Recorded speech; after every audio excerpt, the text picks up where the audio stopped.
Redeemed. I gave my daughter a small coffee shop so she could start a new life, full of dreams and independence. I thought I was handing her a key to freedom, not a chain. But the day I came to see her, I found her in tears, forced by her mother-in-law to do the dirtiest, most humiliating work without earning a single dollar, while the other woman laughed and kept everything for herself. The betrayal from someone so close stabbed me in the chest like an icy dagger. I acted fast, almost on instinct, and that injustice would become a methodical, cold and patient revenge that would change everything and leave no stone unturned. Before we continue, please subscribe to the channel and tell me in the comments what time it is where you are and what city and country you're watching from. The little bells over the door of the Sunrise Cafe tinkled as I pushed open the glass pane. First, the smell of burnt coffee hit me, heavy and stale, followed by a sour stench coming from the kitchen. Everything was wrong. Too quiet, too empty, too sad. Then I saw her, my daughter Emily, on her knees at the entrance to the bathroom, the door ajar so anyone could see her. She was scrubbing the tile grout with a toothbrush. Her face was red and wet. She wiped away tears with the back of one hand while she kept scrubbing relentlessly with the other, as if her dignity depended on not stopping for a single second. "Emily, did you miss a spot?" The voice came from behind the counter, sharp and sweet like artificial sweetener, but with the edge of a razor blade. A woman just over 60 was sitting by the cash register as if it were her personal throne. Impeccable silver hair, designer glasses hanging from a chain, a satisfied expression. It was Eleanor Vance, my daughter's mother-in-law, and the partner in the cafe I had bought for Emily just 3 months ago with my entire retirement savings. Emily's head shot up, our eyes met. Hers widened in panic. "Dad," she whispered. "Leo." Eleanor's smile could have sold snake oil over the phone. "What a charming surprise," she said, rising with a studied calm. "We weren't expecting you. We're all very busy." My jaw tightened. I walked toward my daughter, dodging empty tables. "I came to see my daughter," I said slowly. "My daughter and her coffee shop." "Our coffee shop, dear," Eleanor corrected, tilting her head. "Emily and I are partners now. Didn't she tell you?" The toothbrush slipped from my daughter's hand, clattering against the tiles. "Hi, Dad," she mumbled. "Sorry, I was just finishing something." The word partners got stuck in my craw like a piece of rotten meat. I worked for 35 years as a health inspector. I know how to recognize something that's decomposing, even if no one else wants to see it. In the corner, sitting with an open laptop and his eyes glued to the screen, as if the world didn't exist, was Tom, Emily's husband and Eleanor's son. He shifted uncomfortably when I looked at him but didn't say a single word. There was only one other customer in the entire place, an elderly woman by the window, staring into her cup as if hoping to find answers at the bottom. "Let me help you, honey." I bent down for the toothbrush. "Oh, no." Eleanor stood up, smoothing her skirt with a theatrical gesture. "She needs to learn the proper cleaning standards. The health inspector was very clear last month." My hand froze in midair. "What health inspector?" I asked, my blood running cold. Eleanor waved her hand dismissively. "A routine visit. Emily had a few oversights, but we've already sorted everything out." Her smile widened. "You'd know a lot about that, wouldn't you, with your old profession?" The espresso machine hissed behind the counter, releasing steam. I counted to 5 before speaking. "Tom," I turned to my son-in-law. "How's work?" He barely looked up. "Fine, Leo, busy." "He's been a great help here." Eleanor jumped in, answering for him. "He handles the finances, the suppliers. Someone has to take care of the serious stuff." "I can handle it," Emily tried to say, standing up with the rag in her hand. "Sweetheart, we've already discussed this." Eleanor cut her off, her voice sickeningly sweet. "You focus on what you're good at, the baking. My daughter's hands clenched into fists around the rag. She moved to the nearest table and began wiping it with quick, almost frantic circular motions. I ordered a coffee from Eleanor, not Emily. It hurt, but I needed to observe, not argue. Eleanor served it with theatrical precision. "So, what do you think of our blend?" she said, leaning on the counter. "I've upgraded the origin of the beans." "Our origin," she specified, as if each word were a small blade. The coffee was weak, bitter, and at the wrong temperature. I had shut down entire establishments for less than this. "Delicious," I lied, feeling my hand tremble slightly as I brought the cup to my lips. A little coffee spilled onto the counter. Eleanor's eyes followed the stain with a spark of satisfaction. She pulled a cloth from under the counter and cleaned the spill with exaggerated calm. "No problem, Leo. Spills happen to everyone." I wanted to snatch the cloth from her. I wanted to scream. Instead, I took a deep breath and counted to 10. The woman at the table by the window stood up and left without finishing her coffee. The bell tinkled again on her way out. "I'd love to see the partnership papers," I said casually. "I've always been a bit curious about documents." "Business documents are so boring," Eleanor laughed. "Tom handles all the legal stuff, right, dear?" He nodded without taking his eyes off the laptop. 35 years inspecting restaurants, watching owners lie, squirm, make excuses, use every trick in the book. I knew guilt, I knew deceit, and I knew exactly when I was looking at it. Well, I set the cup down on the counter. "I'd better let you get back to work." "We never stop working here," Eleanor said, beaming. "Running a successful business requires constant attention, but that's what family does, right? We support each other." I looked at Emily on the other side of the room, rag in hand, staring into space. "Of course," I replied. The bell tinkled again as I left. This time it sounded softer. Or maybe it was. Just the ringing of rage in my ears.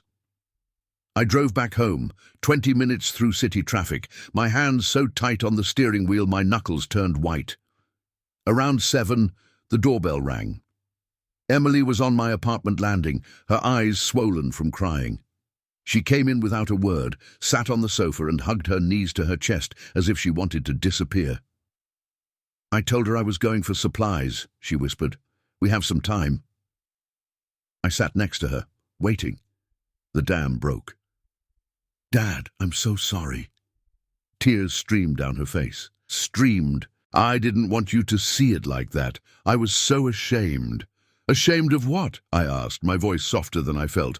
"She said she would help us with the initial costs, that it was a family investment, that she just wanted to support us." The words tumbled out, desperate.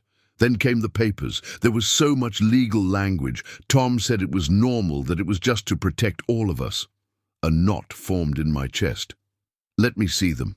She pulled a folder from her bag with trembling hands. I opened it. The partnership agreement looked normal on the first page. By the third, my stomach turned.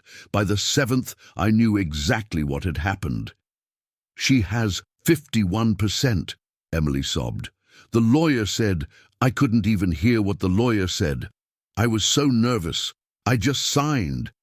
My voice came out cold, flat. "I'll fix this. Dad, she has money, connections, and Emily." I took her hands. "Look at me." She did. "I spent 35 years shutting down places that thought they were above the rules." I squeezed her hands. "I'm going to fix this, and it won't take long." She left after 10, heading home like a teenager breaking curfew. I sat in the dark. The partnership documents lay on the coffee table like 51 pages of elegant theft. My eyes drifted to the bookshelf. Among my old public health posters, "Wash Your Hands, Save a Life, 1952 edition," was a small leather wallet. I hadn't opened it in 3 years. My hand reached for it almost on its own. Inside was my old badge. Senior Health Inspector, Oregon Health Authority.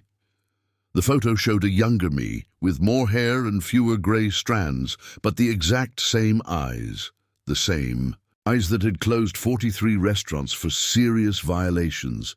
I ran my finger over the embossed seal. A smile, not a kind one, slowly formed on my face. The next morning, the badge was on my nightstand when I woke up. Habit did the rest. 30 years of waking up early had programmed my body.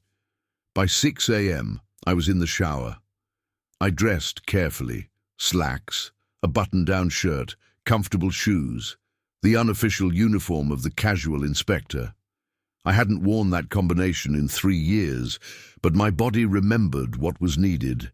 The mirror no longer reflected just a bewildered father. Now I saw a man with a plan. The Sunrise Café opened at 7. At 7:30 I walked through the door. Emily was behind the counter, alone, with dark circles under her eyes. She jumped when the bell rang. "Dad, what are you doing?" "A black coffee, please," I said, loud enough for the 2 scattered customers and the lady in the corner to hear. "And one of those cinnamon rolls." Her eyes flickered, understanding more than what I was saying. "Of course," she replied. "Right away." I sat at a table in the back, opened a local paper I didn't even look at, and pretended to read the headlines. My attention was elsewhere. The refrigerator door stayed open too long. 20 seconds, 30, temperature abuse. Emily grabbed milk and finally closed it, but there was no visible thermometer on the outside, a bad sign. In the prep area, dairy products were too close to where she had just chopped vegetables. A risk of cross-contamination. No open containers had date labels, a clear violation. Emily's phone rested on the counter where plates were finished, a vector for contamination. In 10 minutes, I had counted 5 citable violations without even stepping into the kitchen. The coffee and roll arrived at my table. I thanked her. She hurried away. 35 years does something to your brain. Where a carpenter sees load-bearing walls, I see health codes. The violations jumped out at me. "Leo, what a pleasure to see you so often." Eleanor appeared from the back with fresh makeup and an even fresher smile. She sat in the chair opposite me without an invitation. "See, I told Emily a good coffee sells itself." "The place looks different from last time," I said, sipping coffee as weak as the previous one. "New systems of course." She leaned forward, delighted to hear herself speak. "I've implemented several efficiency measures. We reduce waste, optimize inventory, cut expenses. Small businesses die from overspending on nonsense like premium brand dairy. The generic brand costs half as much." Her eyes gleamed. "The customers don't even notice the difference." Optimize, a fancy word for cutting corners at the expense of safety. I had once closed a place for serving expired milk. In Eleanor's world, expiration must have been just another detail that could be optimized. I made a mental note. Check dates in the walk-in cooler, if they even had labels. "Very clever," I said. "Thank you. Tom and I review every line item. He has a head for numbers you wouldn't believe." She smiled, proud of her son. The small morning rush began. 3 people became 5. Emily moved back and forth between the counter and the tables. Eleanor planted herself by the register, unmoving. "No, no, no." Her voice cut through the murmur like an annoying buzz. "Not like that, Emily." She crossed the room to the table my daughter was cleaning. "The circles. Look." She snatched the cloth from her hand and demonstrated with slow, exaggerated movements, as if explaining to a small child. "See? No streaks. It's not that complicated." "I was doing it like that," Emily mumbled.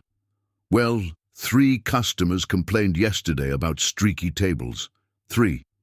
Do you know what that does to our reputation?" 2 people at nearby tables shifted uncomfortably. Tom looked up for a second, opened his mouth, and then closed it. "Tom, please," his mother cut him off. "I'm training her. Someone has to." 35 years of inspections, and I had never cited anyone for wiping in circles or straight lines. You know why? Because it doesn't matter. What mattered was control, and For people like Eleanor, control was the entire point. "Excuse me," I stood up. "May I use the restroom?" "Of course," she replied with a radiant smile. "Down the hall. We keep everything very clean. You'll love it, won't you, Leo? With your experience." I walked down the hall and, in passing, got a perfect view of the kitchen pass-through. Cleaning products were stored on the same shelf as dry goods. Violation. The mop sink was right next to the hand-washing sink. Another violation. I pulled out my phone and took 3 quick, discreet photos. The bathroom, ironically, was spotless. I bet that was Emily's work, not Eleanor's. The hand-washing sink, however, had a crack in the basin, small but notable. 4 more photos. When I returned, Eleanor had taken my chair and was flipping through my newspaper as if it were her own. "You know which section I love?" She didn't wait for my answer.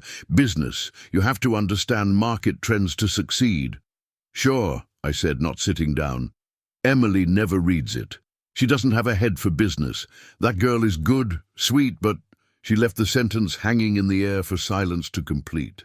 Took out my wallet, leaving a $20 bill on the table. The coffee and roll weren't even $7. "Keep the change, Emily," I said. Eleanor's hand shot out like lightning, grabbed the bill, and she smiled as she counted it and put it away. "How generous. We'll use it to buy new equipment. The espresso machine needs repairs." Emily stood frozen behind the counter, her gaze fixed on the disappearing bill. I walked out without looking back. At home, I opened my laptop. 3 hours reviewing Oregon's State Health Code, Chapter 333. I knew most of the articles by heart, but I wanted to be up to date. My yellow legal pad filled with notes, temperature failures, cross-contamination risks, improper labeling, chemical storage, deficient equipment maintenance. Each violation, another point in my plan. Around 6, I called David Clark. 40 years at the health authority. We had trained together, worked side by side, shut down a famous bistro in 6 hours for flagrant violations. He answered on the 3rd ring. "Leo Patterson, 3 years retired and suddenly calling to talk about health code violations. What happened?" "Can't I just say hello to an old friend?" I said. His laughter boomed through the phone. "In 3 years, you've never called just to say hello. Spit it out. Who screwed up?" Hypothetically, I leaned back in my chair. A small coffee shop, new owner. Several violations of Chapter 333. Temperature control, date labeling, contamination risks. David's tone changed, became professional. "That's already several citable offenses. How bad is it?" "Bad enough. But the owner is overconfident, thinks the rules are for other people." "Those are my favorites," he replied. "The ones who think the regulations are optional." We talked for an hour about everything and nothing, like 2 old soldiers recalling battles. "You know what, Leo?" he said at the end. "I miss working with you. The new kids are all computers and risk analysis. Nobody has the gut instinct to smell when something's wrong anymore." I opened the metal filing cabinet I had salvaged from my old office. 40 years of contacts, inspectors, department heads, people I had trained, people who owed me favors, people who still remembered when Inspector Patterson shut down that bistro in 6 hours. My finger ran down a list of names. Miller, Chen, O'Donnell. "David," I said quietly, "someone is about to get an intensive course in health regulations." Chapter 333. It's time Eleanor Vance found out what it really means to optimize a business. 2 days later, I was sitting at my kitchen table surrounded by papers. Not just any papers. 35 years of forms, inspection reports, checklists, complaint templates. The file cabinet was still open like a wound. On the Health Authority website, I found the official complaint form, simple and bureaucratic. I didn't just fill it out. I drafted it like a textbook report. Every word was chosen to set off all the alarms: multiple observed violations, cross-contamination risks, temperature abuse of potentially hazardous foods, repeated concern regarding vulnerable populations. These were magic words, the kind that turn a simple complaint into a priority inspection. I had written over 3,000 reports in my career. None had given me this much pleasure. On the yellow pad, I divided my plan into 4 phases. Phase 1, health inspection. Phase 2, reputational damage. Phase 3, legal action. Phase 4, economic consequences. Phase 1 was almost ready, just missing the final details. On my phone, the burner app I had installed the night before, with an untraceable number, blinked on the screen. I called Emily. "Are you alone?" I asked. Silence. "Tom's at his mom's. Dad, what's going on?" "Listen to me carefully." I lowered my voice. "Tomorrow when you close, I need you to forget a few things. The date labels on the dairy, for example, don't change them. And the temperature log for the cooler, maybe you'll be too tired to fill it out." A long pause. "You're setting her up," she finally said. "I'm letting the truth show itself. Now," I squeezed the phone tighter, "are you going to help me?" Her voice dropped to a whisper. "What time should I expect the truth?" "The day after tomorrow, mid-morning. You'll know it when you see it."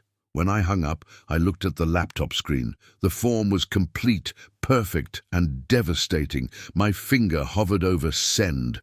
Once I did it, I would be using 35 years of experience to aim directly at my own daughter's coffee shop. Yes, Eleanor had created these risks. She had cut corners on safety and humiliated Emily, but the name on the license was my daughter's. It was her dream, the one I had financed with all my savings. I remembered Emily on her knees, scrubbing the bathroom floor with a toothbrush, crying in silence. I clicked. I didn't use my home connection. At 3 in the morning, I went to another neighborhood café. I ordered a terrible coffee and used their Wi-Fi. Paranoia, maybe, but complaints are logged with a time and IP address. Back home, I checked my email. There was a message from the authority. "Your complaint has been received and assigned reference number 2025 PDX 11847. Phase 1 was underway. Late the next afternoon, David called. "I read it," he said. "You're a textbook manipulator, Leo. You hit all the sensitive points. Vulnerable populations. That's code red." "I mentioned the elderly and small children," I replied. "Exactly, that makes it high priority. The complaint is already flagged. They'll have to assign it in less than 48 hours, and they will. I'm monitoring it personally. And just so you know, everything's by the book. I'm not skipping any protocols. Your complaint is so well written it deserves that priority." I smiled. "You trained me well." "I did." His voice softened. "But promise me something. Stay away from the shop when they go. If Eleanor sees any connection between you and the inspection, she'll start asking questions." "I understand," I said. I thought I could keep that promise. I was wrong. As night fell, I signed up for Google with a new email. I created a profile, Frank Henderson, a stock photo of some random man, blue shirt, neutral smile, a forgettable face.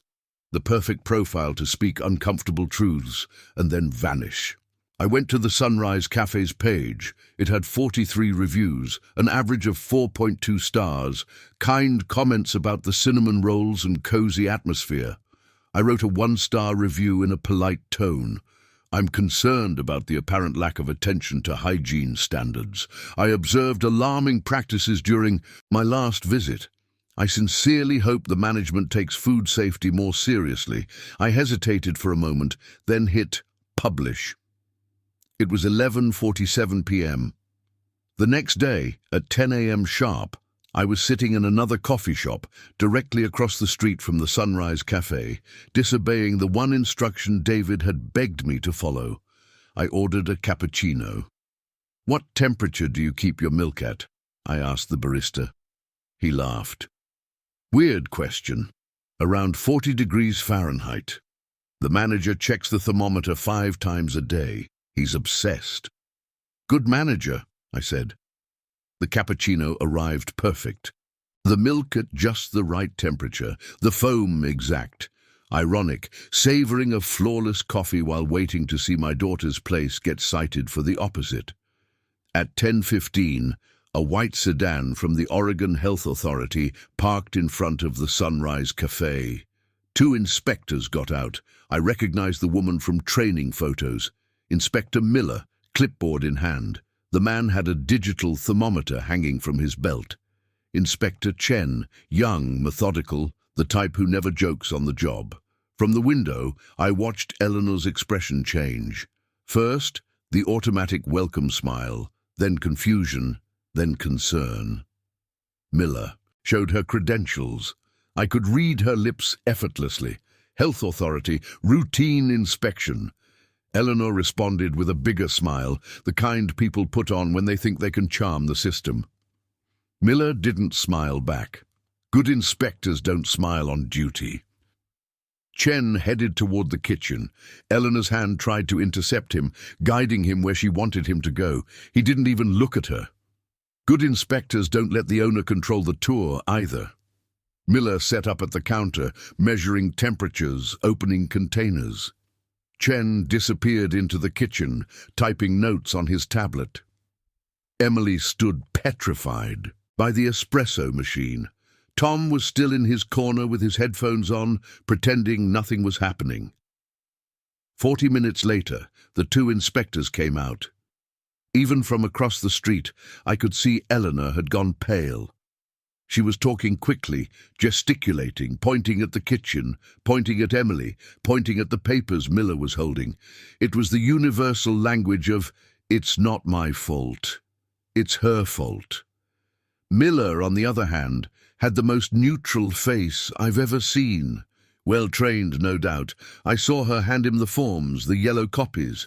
Eleanor snatched them from his hands, her expression transforming into pure rage as she read.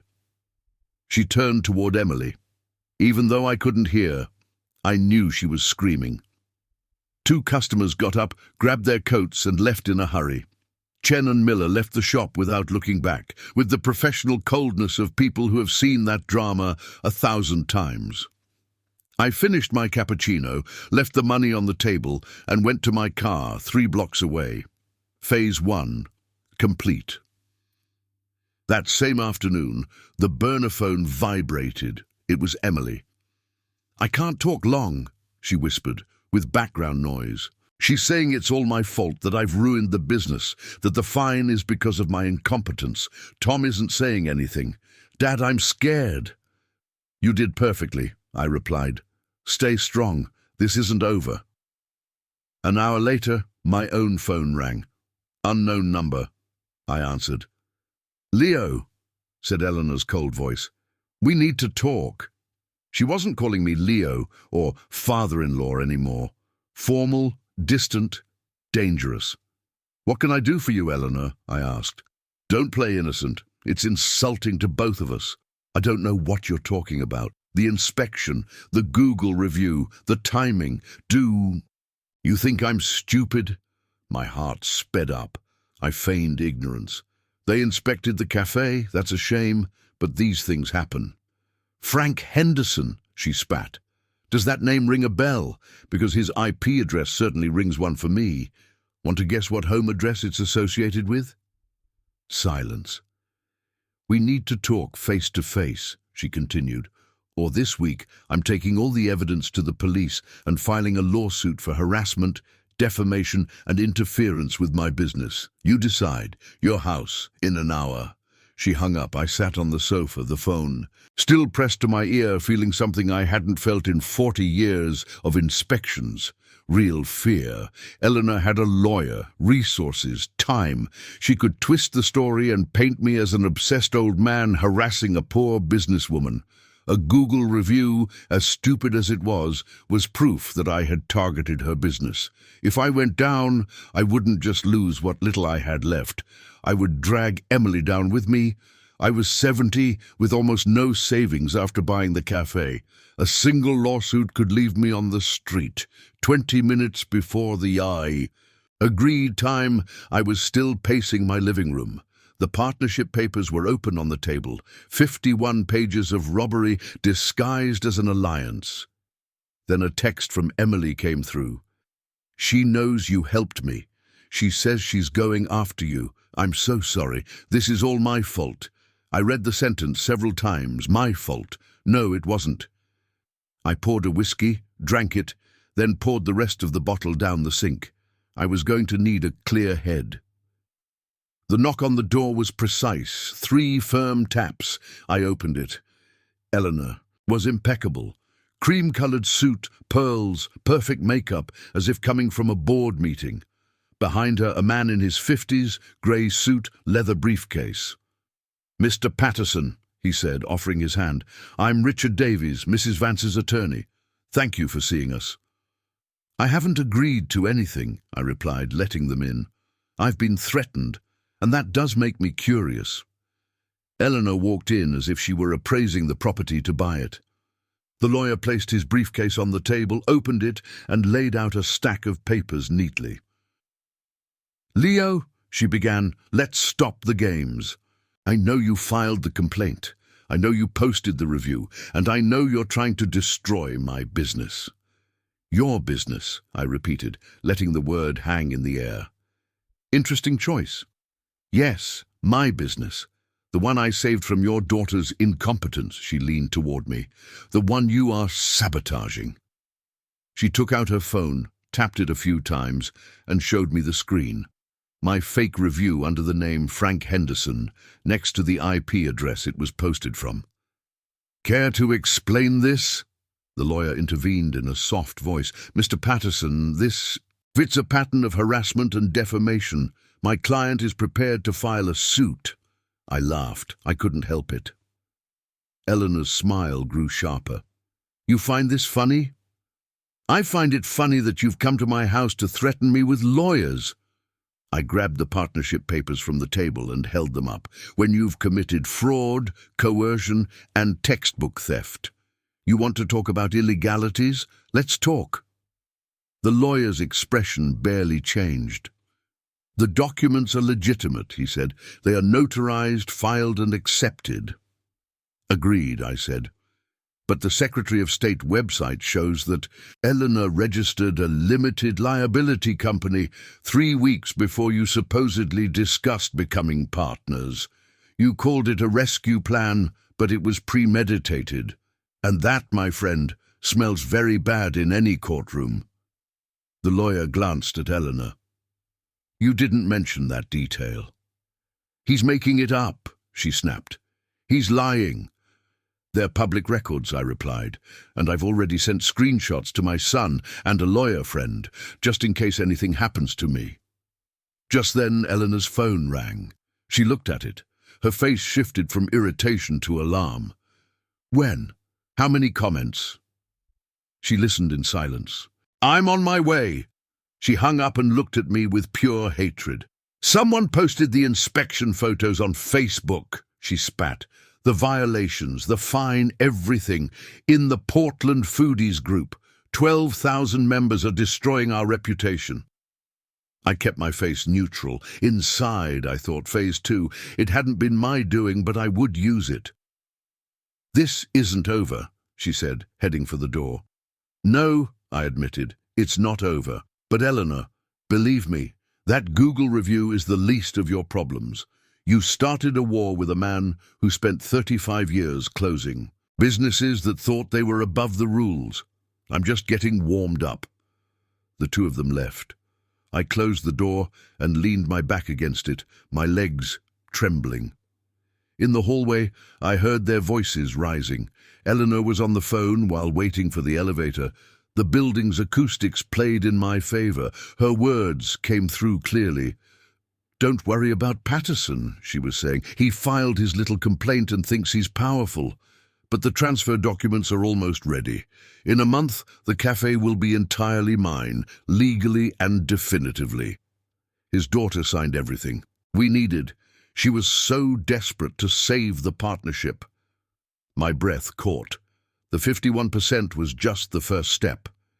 She continued, "As soon as the rest is filed, they won't be able to do a thing." The elevator doors opened. "Yes, and send me the final papers next week," she said. "By the time they realize what's happening, it'll be too late." The door closed, cutting off her voice. I stood motionless in my living room, phone in hand. It wasn't just 51% anymore. In 30 days, Eleanor planned to take 100% of the coffee shop. The $150,000 I had invested and all of Emily's work were about to vanish in a legal trick. I searched for a card I had kept for 3 years, Francesca Rodriguez, business attorney. I had met her at the cafe's grand opening. "If your daughter ever needs legal help, call me," she had said. It was time. The next day I was in her office, a bright studio in a downtown brick building. The meeting room smelled of expensive coffee and expensive paper. I told her everything. She spread the documents out like evidence, from a crime scene, which in a way they were. "They're very thorough," she said neutrally, "which means whoever prepared them knew exactly what they were doing." "Can we challenge them?" I asked. "Legally, they're valid," she admitted. Emily signed, the notary witnessed it, the registry accepted it. But if she signed under duress, under false pretenses, or without understanding the terms, if there was bad faith on the other party's part, we can argue fraud and nullification. We need proof. "I heard her on the phone," I said. "She admitted everything, that it was a plan from the start." "Recorded?" Francesca asked. "No, just my word." She shook her head. "Third-party testimony, hearsay, worthless in court. We need her voice, her face, her words on tape.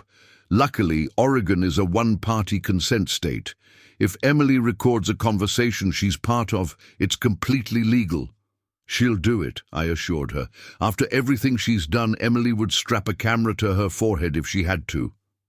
David put me in touch with his nephew Oscar, a kid in his 20s who worked in cybersecurity. We met at a café. He pulled a small device from his backpack. "Digital voice recorder. It looks like a simple clip for holding order slips on an apron," he explained. "It records on voice activation for over 40 hours, and if Eleanor finds it, just say it's for organizing orders. Nobody thinks twice when a young person has a little gadget." He shrugged. That night on my laptop, I opened an anonymous email account. I wrote to a food journalist I'd been following for years. "Olivia, I'm writing to you anonymously because I fear retaliation. I want to tell you about a coffee shop in Portland, the Sunrise Café, formerly Morning Brew. The co-owner, Emily Patterson, is being exploited by her mother-in-law, who forced her to sign papers that leave her with practically nothing while treating her like free labor. There was recently a health inspection due to dangerous cost-cutting that was not Emily's fault. Someone needs to tell this story." I sent the message before I could regret it. 3 days later, Emily had the recorder clipped to her apron. It captured hours of humiliation, hurtful comments, orders given with a sweet voice and a hidden knife. We needed something more concrete. It came on the 4th day. During a quiet afternoon with the cafe, nearly empty, Tom was out and Eleanor was counting the cash drawer. "Eleanor, can I ask you something?" Emily's voice sounded exhausted on the recording. "What?" she replied without looking up. "I've been thinking about the partnership, about the cafe. Is it ever going to be really mine like Dad wanted?" A pause, then a cold little laugh. "Yours, Emily, darling. When was this ever yours?" "Dad bought the place for me," my daughter replied. "Your father threw away his retirement on a business you didn't know how to run. I saved it. This cafe works because of me." "But legally I still have a share, right?" she insisted. "Legally, you foolish girl. This cafe is already mine," Eleanor said in a tone that chilled my blood when I heard it. "The papers you signed transfer ownership. Your father hasn't even figured it out. In a month, it'll all be finalized. If I'm feeling generous, maybe I'll keep you on as an employee." There were 10 seconds of silence on the recording. I could imagine Emily's devastated face. "Tom made sure you signed everything," Eleanor added. "You trusted him. You trusted me. That was your mistake." When we listened to the audio in Francesca's office 10 seconds in, the recording cut off. Oscar checked it. The clip came loose. It shifted and lost power, he explained. "I'm sorry." I let out a bitter laugh. Of course, nothing could go perfectly. "It's still very valuable," Francesca said, "but that gap gives us problems. A defense attorney would say context is missing. We need more." That same night, Emily called me crying. She had overheard Tom on the phone with his mother. He told her he had chosen his mother over her, that he had always been on her side. I kicked him out, she said. "It's over." Meanwhile, Olivia replied to my email. She had visited the cafe as a secret shopper, spoken to neighbors, read the flood of recent reviews. Something is very wrong at that place. "I'd like to hear Emily's side." "I publish in 3 days," she wrote. I replied yes. Emily didn't hesitate. She was tired of hiding. When the article came out at 6 a.m., the headline read, "The Dark Side of the Sunrise Cafe, Financial Abuse and Family Exploitation." By 8, it had hundreds of shares. By noon, thousands. People started leaving 1-star reviews, detailing scenes of shouting, humiliation, and poor service. A spontaneous boycott was organized. Customers posted photos of themselves drinking coffee at other shops with the hashtags #support Emily and "no abuse at Sunrise." Eleanor responded from the cafe's official account with a calculated statement full of words like defamation and one-sided version, claiming she had saved her daughter-in-law's business from bankruptcy. The comments tore her apart. Textbook gaslighting. The classic narcissist playing the victim after exploiting everyone. Someone uploaded a secretly recorded TikTok video showing Eleanor yelling at Emily for dropping a spoon. "A spoon," read the top comment. "I was there, never setting foot in that place again. I thought nothing could surprise me anymore. I was wrong." That night, I received an email from an anonymous address. "I've researched your past, Mr. Patterson. I know the story of your dismissal in 1999 for conflict of interest and unethical conduct. If you want that file to stay out of the local press, deposit $20,000 in the account I will provide. You have 48 hours. I froze. That part of my life was a chapter I had buried for 25 years. Emily looked at me, phone in hand. "What happened in 1999, she asked, quietly. I told her the truth. I had worked as an inspector in another county. A colleague had cited a small Mexican restaurant run by an elderly immigrant couple with unusual harshness. Technically, he was right, but I knew that white-owned restaurants were never scrutinized so cruelly. I filed an internal complaint for discrimination. My supervisor buried it. I went straight to the county commissioner. They reduced the sanctions and fired me for insubordination and conflict of interest because I had eaten there twice before. They were right about one thing, I said. I broke protocol, but I also know it was the right thing to do." Emily listened in silence. "You lost your job defending that family," she said finally, "and now you're risking everything again for me. That's not corruption, Dad. That's integrity." The blackmail email said the city would be disappointed in me. Emily closed the laptop. "If anyone's going to tell your story, it's going to be us. Call the newspaper, tell them everything, and attach that email. Blackmail is a crime." The next morning, I spoke with a journalist from the Portland Sentinel, Marcus Chen, recommended by Olivia. I told him the whole story. Wearing in 99, the discriminated restaurant, my move to Oregon, the struggle to maintain integrity in a system that preferred to look the other way. I forwarded him the blackmail email. "This doesn't prove corruption," Marcus said. It proves someone sacrificed their career for justice and is now trying to do it again.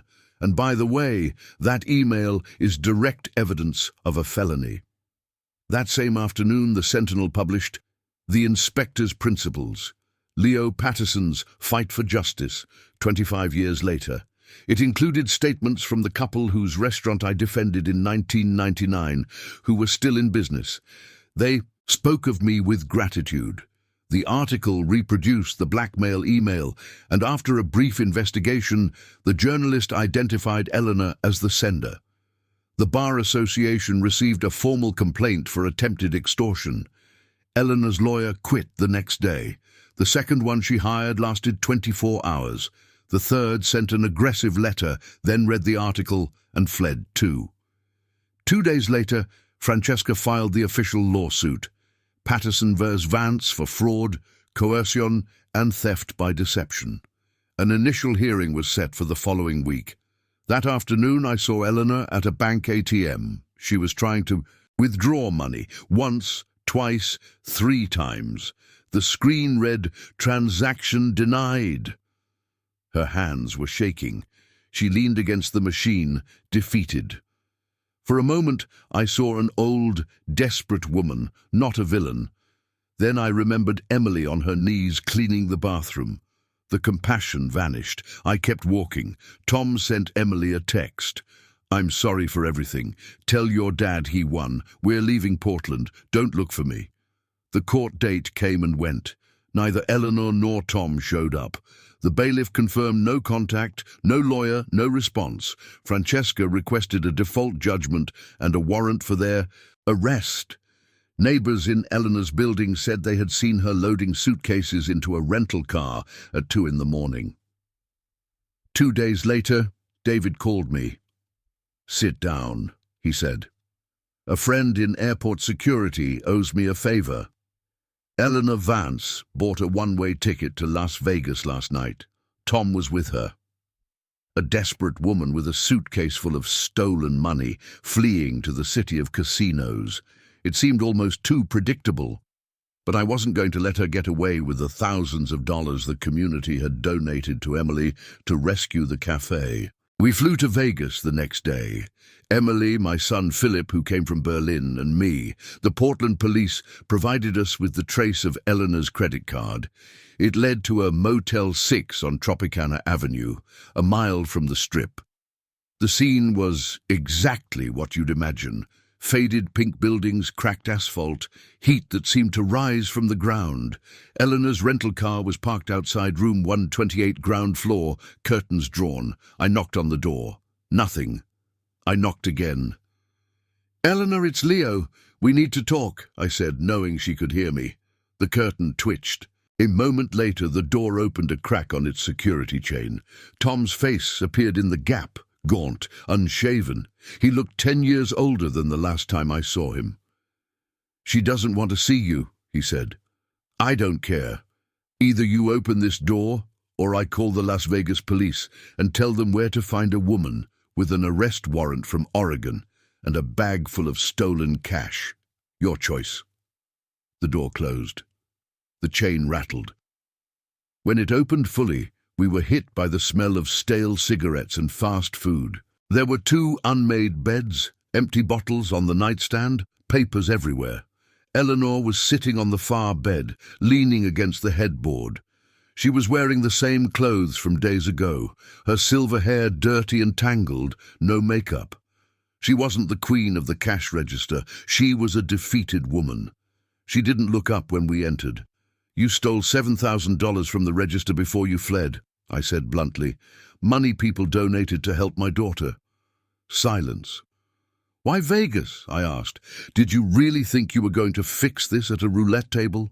"I don't know what I was thinking," she finally answered, her voice hoarse. "I guess I thought I could win enough to pay it all back and prove I was right. By stealing a little more along the way," Emily interjected coldly. "That money wasn't yours. It was from people you don't even know who wanted to help me." Eleanor finally looked at her. Her eyes were red. "Do you want to know why I did all this?" she asked. "Really? Why?" "Greed," I answered. She shook her head slowly. Because when my boutique went bankrupt 10 years ago, I lost everything, not just the money. I lost friends, prestige, my place in the world. I was somebody, and suddenly I was a failed old woman. When you got the cafe, Emily, I saw an opportunity. At first, I just wanted to help, to feel useful. But then I saw that I could be the owner. I could be important again. The cafe became my last chance to prove I was still worth something. And yes, I stole your dream to rebuild mine. You could have been a real partner, Emily countered. You could have supported me without enslaving me. You chose the opposite. Tom took a step forward. Emily, I know you hate me and I get it, but please, don't call me Emily, she cut him off. Don't you dare. Don't put this all on your mother. You made choices every single day. When she made me scrub the bathroom on my knees, when she screamed at me in front of customers, you were there. You could have said, stop. You chose to stay silent. You chose the comfort of her approval over my humiliation. Tom started to cry. I love you. I've always loved you. I don't care, she replied. I'm filing for divorce. I want you to disappear from my life. There is no redemption for you. There is no forgiveness. All you have left is to live with what you did. Just then, there was a knock at the door. I opened it. Las Vegas Police, the officer said, showing his badge. Angela Vance? She stood up slowly. That's me, she replied. They put her in handcuffs. Before she left, she looked at me one last time. Did you really have to chase me all the way here? She asked. You could have just let me disappear. You stole $7,000 from people who trusted my daughter, I replied. No, I couldn't. As they led her away, she said something that stuck with me for a long time.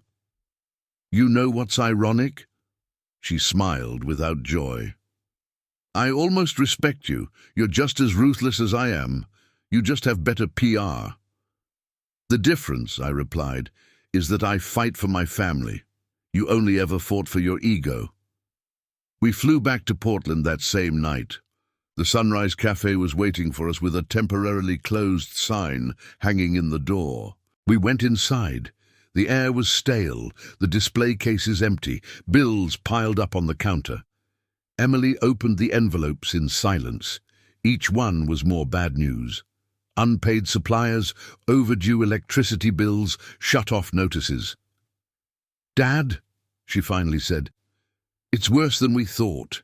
With what she took, with everything she left unpaid, we owe $23,000 just to break even. That's not counting buying ingredients, paying for insurance, anything. Philip spoke up from the counter. I have $40,000 saved. I'll transfer it to you. No, she replied.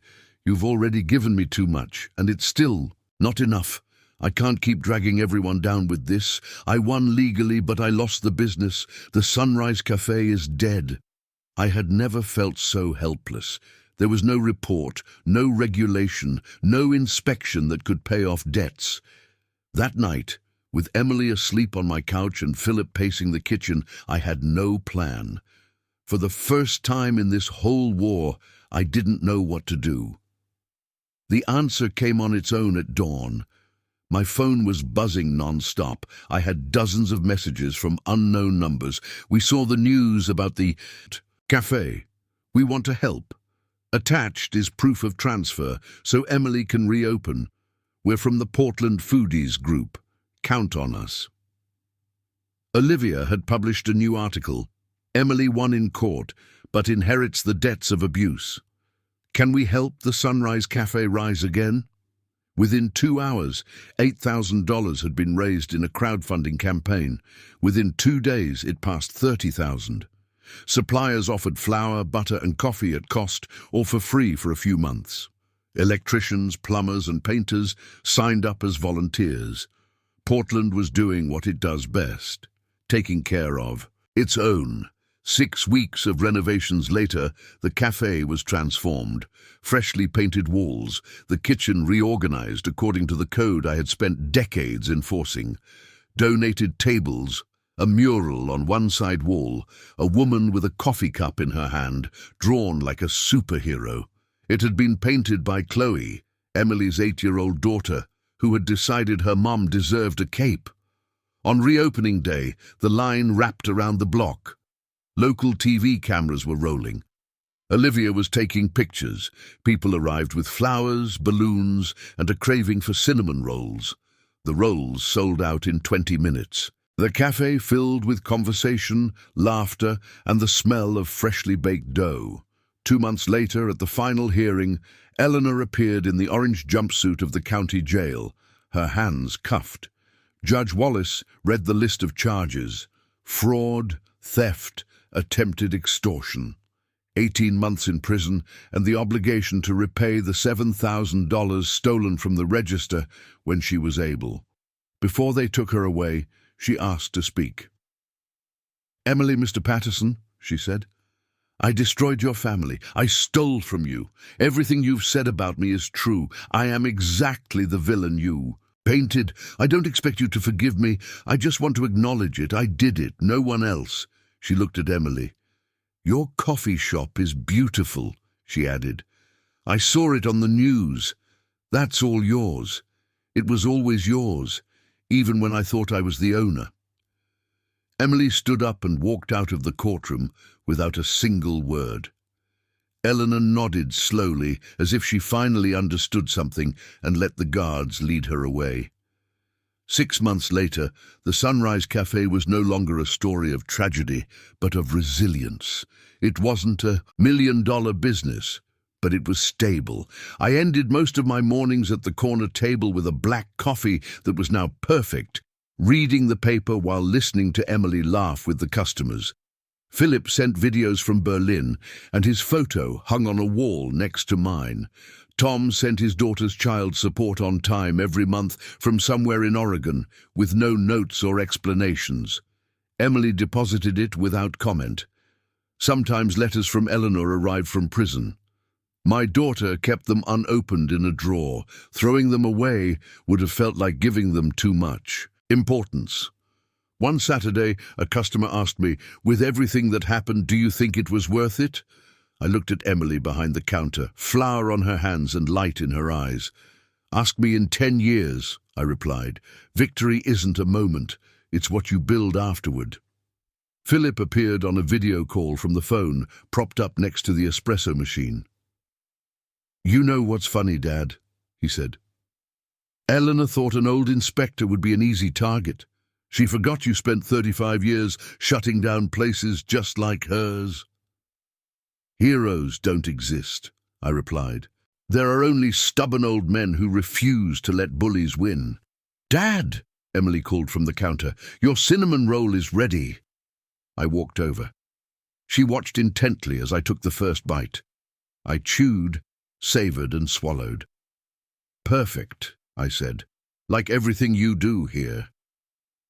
She smiled for real, a wide, clean smile, different from any other I had seen on her in months.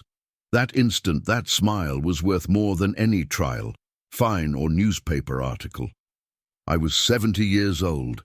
My retirement account was nearly empty. Emily was a divorced mother working more hours than she should, but she was free. She was the owner of her life and her café. She had survived something that nearly broke her and came out stronger. The door was open, and a gentle breeze drifted in, smelling of the city and bread. I took a deep breath. Everything from the first burnt coffee to the final sentence had brought me to this moment. My daughter, smiling in her own coffee shop, her apron stained with flour and her head held high. If you enjoyed this story, don't forget to like this video, subscribe to the channel, and tell me in the comments which part impacted you the most or which character you identified with. And if you want to keep listening to intense stories like this one, click on the box that appears on the left to watch the next one. Thank you for staying with me until the end.